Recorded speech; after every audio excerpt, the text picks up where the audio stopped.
अनाश्रम और व्यवधान कर्म निर्जरा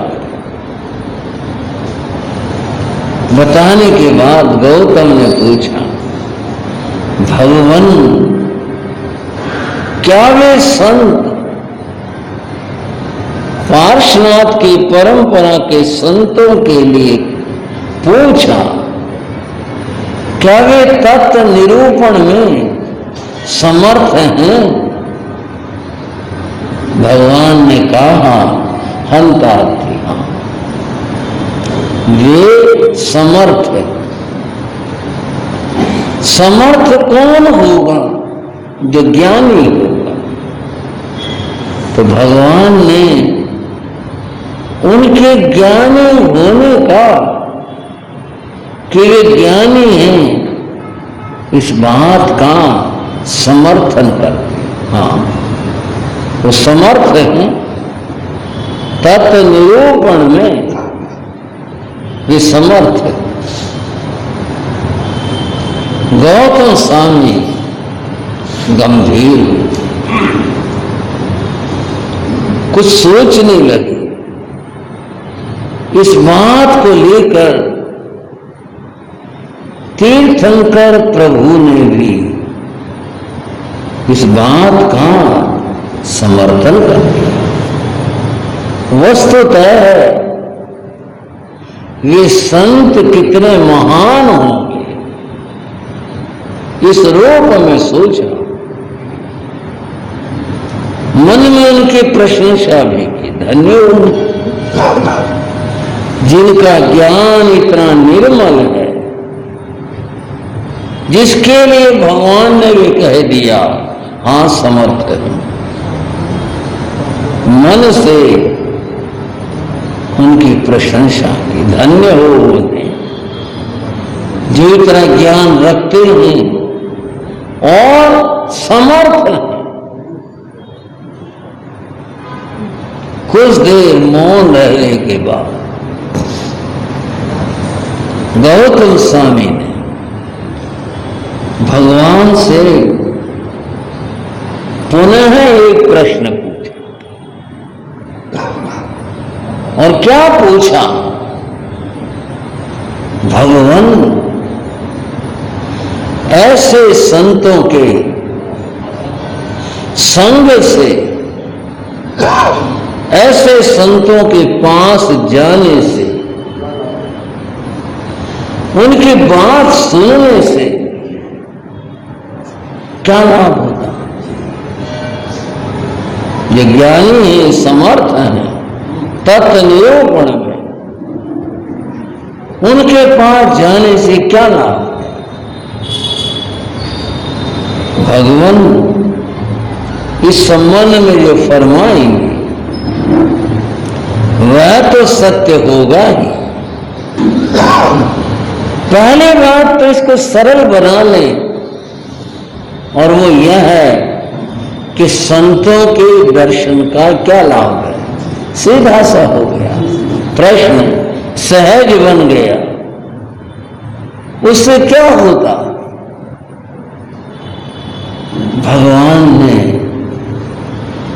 इसका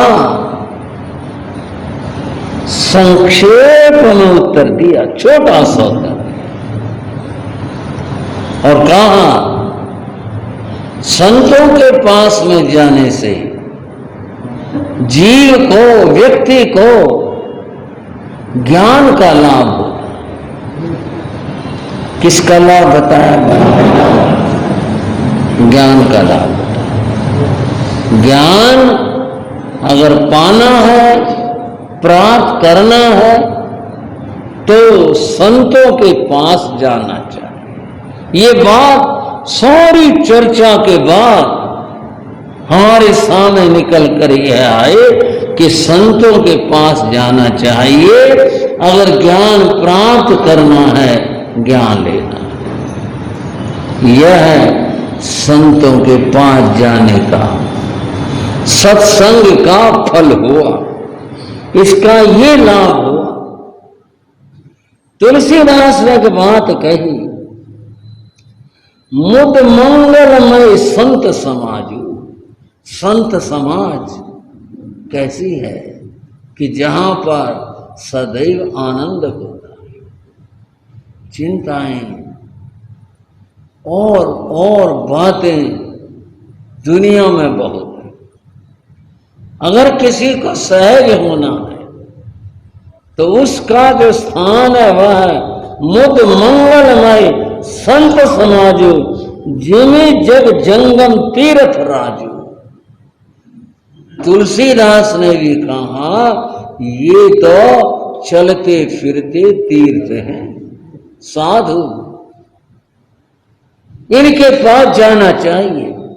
अगर जीवन में आनंद प्राप्त करना चाहते हो, इनके पास जाना चाहिए। बंधु, एक बात आप सभी जानते हैं, संग का मतलब साथ होता है। संग शब्द का अर्थ साथ होता है, और ये दो प्रकार का, सत्संग और कुसंग। सत्संग सत्य के पास, धर्म के पास, वह सत्संग है। और कुसंग बुराई को कहते हैं। कुसंग बुराई के पास जाना, बुरे लोगों के पास जाना, जिनके जीवन में बुराई उनके पास जाना, वो कुसंग है। जीवन का निर्माण करना है तो सत्संग में जाओ, सत्संग करो। इसलिए संत के पास जाने को सत्संग कहते। सत्संग का कितना बड़ा लाभ है। एक पुरानी बात है, पुरानी बात क्या है, सत्संग की बात कही। सत्संगत के वास्तों अवगुण हो छिपी जात। समझना, सत्संगत के वास्तों, सत्संग के कारण से, उनके पास रहने से अवगुण ही छिपी जात। व्यक्ति की जो बुराई है अवगुण है। दो बात है, दूर हो जाना, एक छिप जाना। दूर हो जाना तो बड़ी उपलब्धि है, लेकिन वो ढके भी जाते हैं। पहला लाभ है, पहली बात है, अवगुण ही ढके जात। अवगुण ढके जाते हैं। और कैसे ढके जाते हैं? अहीर धाम मदिरा पीवे, दूध जानिए काल। अहीर धाम, जो लोग दूध आदि का व्यापार और काम करते हैं, ऐसा उपदेश नहीं है, उदाहरण जिस भी कवि ने बना कर दिया, केवल उसका इतना भाव है। अहीर धाम, दूध का व्यापार जो करते हैं, वहां बैठ कर अगर कोई आदमी मदिरा भी पी ले, दूध जानिए तात। दुनिया क्या कहती है, अरे वो फलाना वहां बैठा हुआ था, दूध पीने लग रहा था, मैंने देखा। कितना बड़ा अवगुण ढका है, लेकिन इसका समर्थन नहीं है। यहां तो सत्संग की बात और महिमा बताए कि वहां बैठकर ये गलत काम हुआ तो भी दुनिया ने उसको अच्छे रूप में जाना। अवगुण ही ढके जात, उसका अवगुण ढका गया। सत्संग की इतनी बड़ी महत्ता और महिमा है। इसके विपरीत कुसंग की बात कही गई। असत संग के वास्तों गुण अवगुण हो जात। असत संग, कुसंग के वास्ते, कुसंग में जो गुण होते हैं वो भी अवगुण हो जाते हैं। गुण अवगुण हो जात, दूध पिए कलाल घर। जो शराब निकालने का, बनाने का, बेचने का काम करते हैं, वहां बैठकर कोई दूध पिए कलाल घर, मदिरा सब ही जान। वहां बैठ के कोई दूध भी पी ले ना, अपना काम से भी चलो, वहां बैठ के पी ले। तो वहां बैठा था भाई, शराब पीने लग रहा था, एक बार बड़े विचित्र बात है, गुरु महाराज योगी राज्य के बाद ध्यान आए, वे एक बार एक गांव में ठहरे, हमारे वक्तों से पहले की बात थी, सर्दियों के दिन थे, जो भी जगह मिली ठहर गए वहां। सुबह हुई, सुबह के कार्य संत अपने प्रतिक्रमण तो पूर्व दिन निकलने से हो जाता है, और कार्य किए। सूरज निकल आया था, धूप खिली, सामने कोई दुकान थी, उसका चबूतरा था, वहां धूप आ गई, साफ सा चबूतरा था।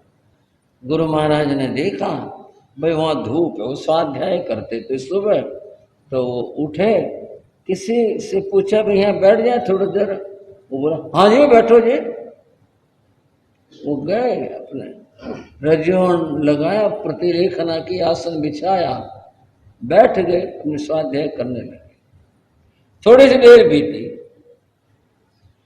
दो युवक सरदार आए, पंजाब की बात, आते बोला ओ ठेकेदार किथे ने? गुरु महाराज ने कहा ठेकेदार किथे गया?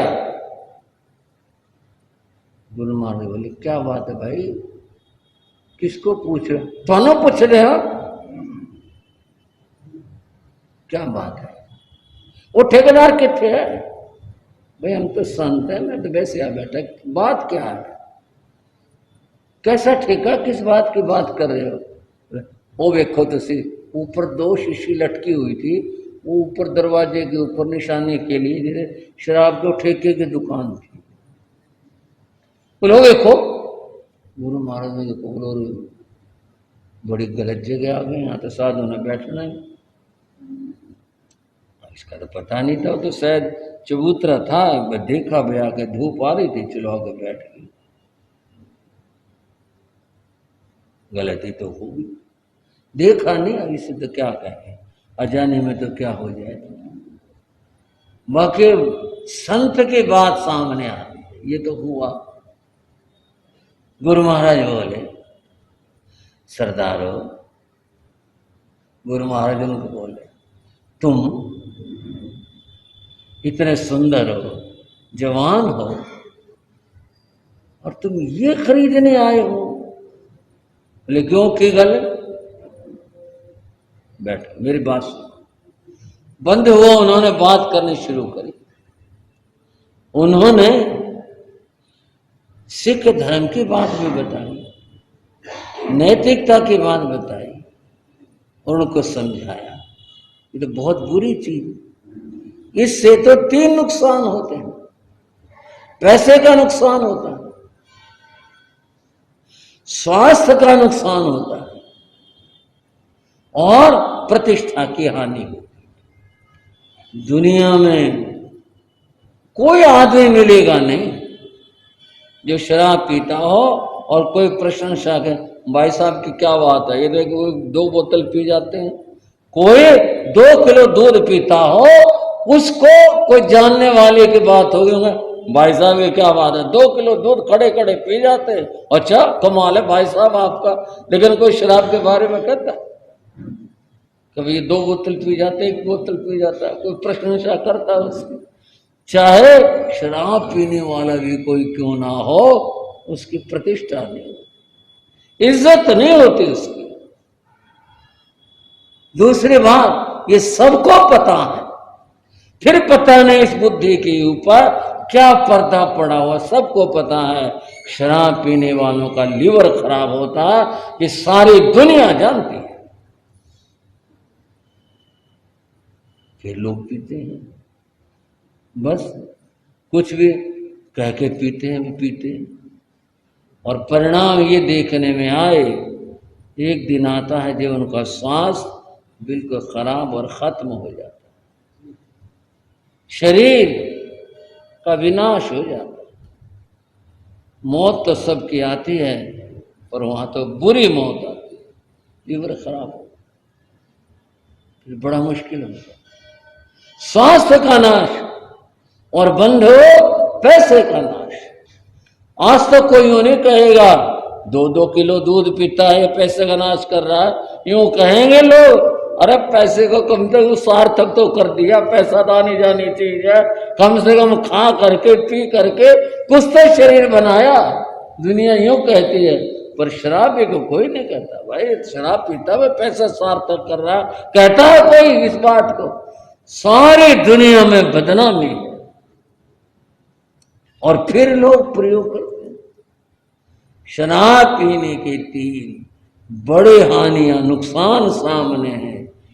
पैसे की हानि होती है, बंद हो स्वास्थ्य का नाश होता है, बदनामी है, प्रतिष्ठा, ऐसे बुरी चीज। और फिर पीते हैं। योगीराज गुरुदेव ने तो और जो भी बातें बताई वो बताई, और क्या कहूं आपको, आखिरी बात यह है, उन्होंने हाथ जोड़ दिए, बोले बाबा जी तुसी बड़ी चंगी गल बताई, की दसा, माथा टेक गया। बोले कन्न फड़ दे, आज दे पीछे शराब नहीं पीने होगी ना बात, कि लोहा और पारस स्पर्श हो जाने पर क्या होता है भाई। अनजान को आना नहीं जाना नहीं, कोई मतलब नहीं, पर गुरु थे, महान गुरु थे, योगराज गुरु थे, जा बैठे वहां। अब पता नहीं था इस बात का, तो वैसे भाई धूप आ रही थी, चलो बैठ गए। पर यहां बैठ कर भी 2 जिंदगियों को संवार के कान पकड़ ली। बोले शराब नहीं पिएंगे।